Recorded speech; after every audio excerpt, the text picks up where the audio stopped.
रत्न तो जैसे मनुष्य की उत्पत्ति है वैसे रत्न की भी है। रत्न एक औषधि है।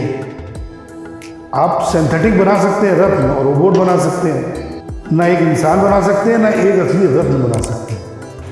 आज हम अपने दर्शकों के लिए चौक की गलियों के बीच महेंद्र सिंह से मिलने के लिए आए हैं। महेंद्र सिंह ने अपने जीवन के 30 से भी ज़्यादा साल रत्नों की शक्तियों को समझने में व्यतीत कर दिए हैं। महेंद्र सिंह रत्न को विज्ञान मानते हैं और इन्हें मानव के लिए एक औषधि ही समझते हैं। रत्न क्या होते हैं, रत्न कैसे धारण करें, ज्योतिष और रत्न कैसे जुड़े हैं, रत्न और उपरत्न में क्या अंतर है, रत्न क्यों ज़रूरी है, क्या शौक में रत्न पहनने चाहिए, इन सभी प्रश्नों के उत्तर हम आपके लिए लेकर आए हैं। इसके अलावा सबसे ज़रूरी बात कि रत्न सस्ता और महंगा क्यों होता है और आखिर कैसे पहचान करें असली और नकली रत्न की। इन सभी बातों की जानकारी आपको इस वीडियो में मिलेगी। हमारा आपसे आग्रह और अनुरोध है कि हमारे इस वीडियो पर ज़रूर बने रहें और यहाँ दी जाने वाली जानकारी लोगों में भी शेयर करें। हमारा शरीर भी, इन शरीर जो बना है ये भी 5 तत्वों से बना है। तो वो भी जो कलर स्टोन्स हैं, जो नवरत्न है हमारे, ये भी तो कहीं ना कहीं चीज़ों से जुड़े हुए हैं। उनकी उत्पत्ति भी तो वैसे ही है। इस पृथ्वी पे हम भी हैं, इस पृथ्वी पे वो भी है। दोनों नेचुरल है, दोनों असली हैं। तो कहीं ना कहीं एक दूसरे को अफेक्ट करते हैं। ग्रहों का प्रभाव है ना, सारे ग्रहों का प्रभाव व्यक्ति पे भी पड़ता है और उसी से उत्पत्ति मनुष्य की भी है और वैसे ही रत्नों की उत्पत्ति है। तो उसको मैच कराना और सही धारण करा देना, ये एक बड़ी उपलब्धि है। ये व्यक्ति के जीवन में कारगर रहती है, उसको बहुत ही फायदा देती है। रत्न तो जैसे मनुष्य की उत्पत्ति है वैसे रत्न की भी है। रत्न एक औषधि है। पुराने समय से ही जैसे औषधियों में रत्नों का ही, भस्म का इसका प्रयोग होता था, वैसे ही आज रत्नों का बहुत बड़ा प्रयोग आदमी के जीवन में आ गया है। वो उसको पहन के अपने काफ़ी ग्रहों को, काफ़ी चीज़ों को अपने बैलेंस में ला सकता है। संसार में रत्नों को समय में बांधा नहीं जा सकता है, क्योंकि मानव सभ्यता के उद्भव, विकास, विस्तार के साथ इनकी कहानियाँ जुड़ी रहती हैं। हिंदू देवी देवता से जुड़े होने के कारण रत्न सदैव से श्रेष्ठता का प्रतीक माने जाते हैं। प्राचीन शास्त्रों में नवरत्नों का उल्लेख मिलता है। वारामिहिर, अगस्त्य आदि आचार्यों ने इसका उल्लेख अपने ग्रंथों में भी किया है। जिस प्रकार मानव शरीर पंच महाभूतों से मिलकर बना है, उसी प्रकार विद्वानों द्वारा ये माना जाता है कि नवरत्नों की उत्पत्ति नवग्रहों की किरणों से पड़ने के प्रभाव से उन ग्रहों में विद्यमान विशेष तत्वों से होती है। यही वजह है कि जैसा जिस ग्रह का रंग होता है, उस ग्रह से संबंधित रत्न का भी रंग वैसा ही होता है। कि तत्व की, शरीर में जैसे सारे तत्व हैं वैसे रत्नों में भी सारे तत्व हैं। उसकी भी उत्पत्ति ही एक बड़ी घटना है नेचर की। तब वो चीज़ें होती हैं, रत्न तब बनते हैं। शुद्ध होना बहुत ज़रूरी है, तभी वो काम करते हैं। उसमें 9 रत्न मेन हैं: माणिक, मूंगा, मोती, हीरा, लशुनिया, पन्ना, नीलम, पुखराज, गोमेद।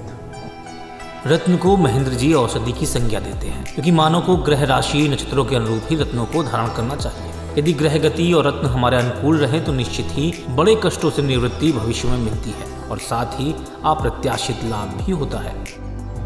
माणिक सूर्य का है, मूंगा मंगल का है, गोमेद राहु का है, मोती चंद्रमा का है, पुखराज बृहस्पति का है, नीलम शनि का है, हीरा शुक्र का है, लहसुनिया केतु की है, तो पन्ना बुध का है। मतलब 9 रत्न हैं, 9 सारे 9 के हैं। और इसके उपरत्न भी हैं, उसमें भी अलग अलग जगहों से ही निकाले जाते हैं। ये अलग अलग माइंसों में निकलते हैं, मगर उसमें किसी भी प्रकार का अगर कोई ट्रीटमेंट नहीं है, किसी प्रकार का कुछ नहीं है, शुद्ध हैं। भले देखने में सुंदर ना हो, लेकिन उनकी शुद्धता होनी चाहिए। ज्योतिष तो एक व्यक्ति की कुंडली के द्वारा उसके जन्म का समय, उसका नक्षत्रों का वो, और उसमें उन ग्रहों की क्या स्थिति है, उनको अवगत कराना है। और रत्न उन कमज़ोर ग्रहों को मजबूत करने का एक उपयोग है। तो अगर अच्छा ज्योतिषी ये देख के बता दे कि कौन सा नक्षत्र कब समय उसकी जन्म का जो है कमज़ोर है, तो वो रत्न अगर वो व्यक्ति पहनता है तो उसको सर्तिया फायदा होगा।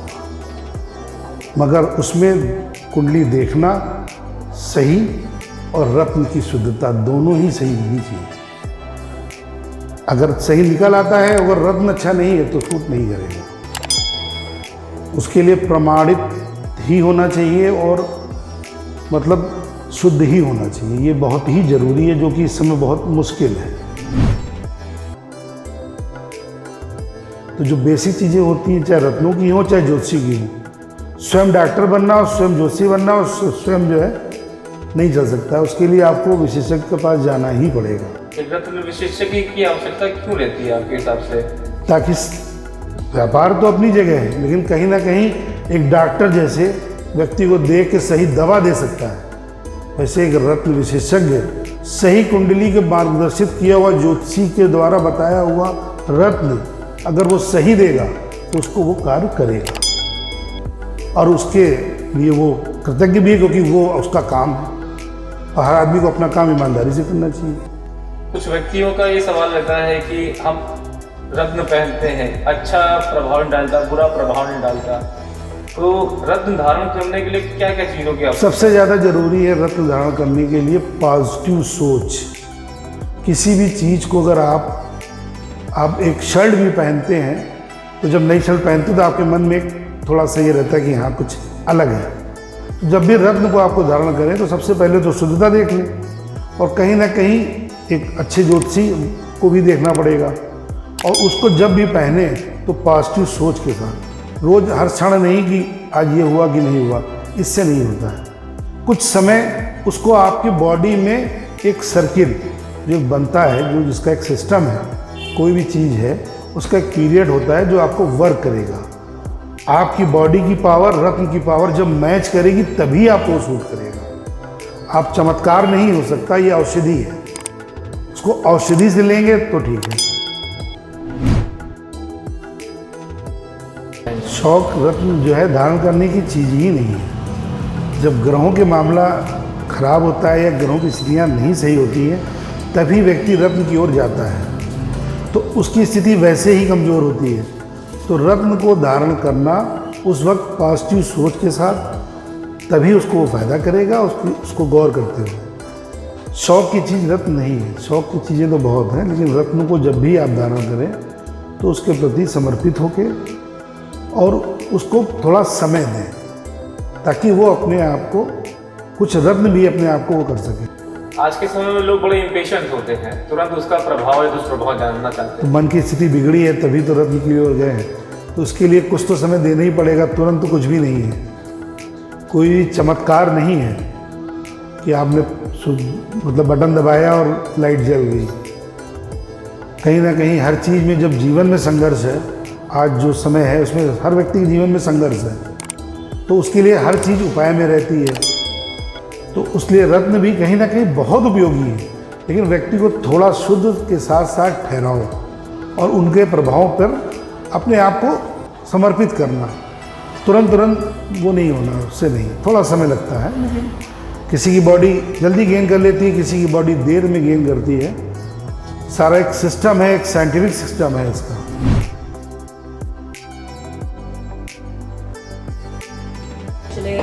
जन्म कुंडली अगर है, डेट ऑफ बर्थ टाइमिंग बिल्कुल सही है, तो बहुत हद तक बहुत अच्छे तरीके से रत्नों को पहनाया जा सकता है, और उनका फ़ायदा और लाभ दोनों बहुत अच्छे तरीके से मिल सकते हैं। अगर नहीं है तो फिर कहीं ना कहीं व्यक्ति के जीवन में बीती हुई घटनाओं के प्रश्न लग्न से भी एक अच्छा ज्योतिषी निकाल सकता है, और वो आपको ग्रह के द्वारा उस वक्त की जो घटनाएं पहले बीती हैं उसको देखते हुए आपने आगे का रत्न आपको पहना सकता है। या फिर आपके राशि, जो आपकी राशि बनती है, उसके लिए आप उपरत्न को धारण कर सकते हैं। जो इस रत्नों के उपरत्न हैं वो कुछ समय तक आपको देखना है, महीने 2 महीने 3 महीने, कि वो आपको ठीक लग रहे हैं, तब उसको आप रत्नों में अपने यथास्थिति के हिसाब से कन्वर्ट कर सकते हैं, वो आपको लाभ देंगे। जो बहुत विचित्र रत्न है, जैसे कि नीलम जो शनि का है, केतु का लसुनिया है, राहु का गोमेद है, इनको थोड़ा सा सही मार्गदर्शिता के साथ ही पहनना चाहिए, क्योंकि इनका प्रभाव कहीं ना कहीं जल्दी हर बॉडी को सूट नहीं करता है, थोड़ा सा मैच करने में समय लगता है। तो उसकी मार्गदर्शिता बहुत ज़्यादा ज़रूरी है, नहीं तो उसका उपरतन जरूर कर लें आप, और जब सिस्टम में आ जाए लगे पॉजिटिव तब रत्न पे आए।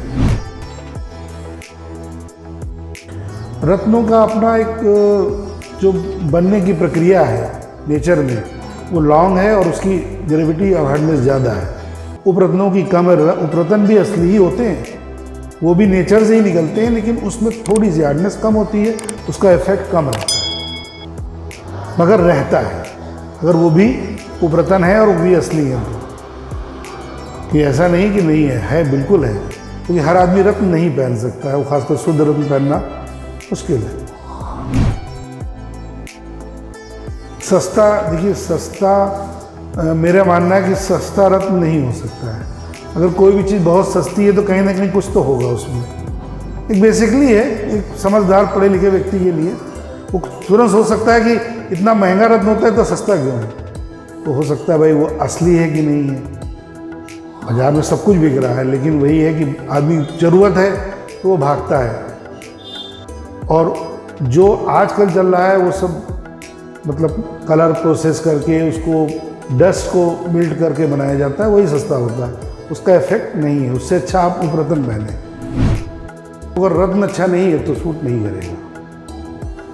उसके लिए प्रमाणित ही होना चाहिए और मतलब शुद्ध ही होना चाहिए, ये बहुत ही ज़रूरी है, जो कि इस समय बहुत मुश्किल है। शुद्ध का मतलब कि जो भी चीज़ें माइंस में जैसे निकलती हैं, रफ निकलती है, तो उसमें किसी भी प्रकार का कोई ट्रीटमेंट नहीं होना चाहिए। कलर प्रोसेस, हीट प्रोसेस, मतलब एक चीज़ें हैं ना कि जो नेचर के द्वारा है ना, कोई व्यक्ति कोई चीज़ बना नहीं सकता, कोई ना मनुष्य बना सकता है, ना कोई रत्न बना सकता है असली।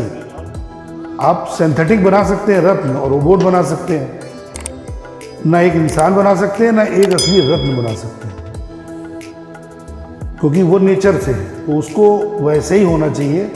और उसी तरीके से उसको रफ को कट के बहुत सुंदर रत्न, जरूरी नहीं कि सुंदर रत्न बहुत महंगे होंगे, और लेकिन फ़ायदा दोनों ही करेंगे, चाहे वो जितना सुंदर हो कम सुंदर हो, लेकिन रियल हो, सही हो।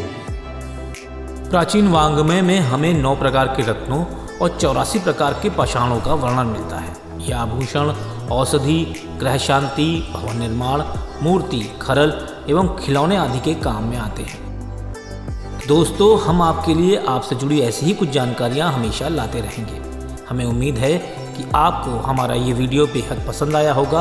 आप हमारे चैनल को प्रेम, स्नेह यूं ही देते रहें और इसे लाइक, सब्सक्राइब ज़रूर करें।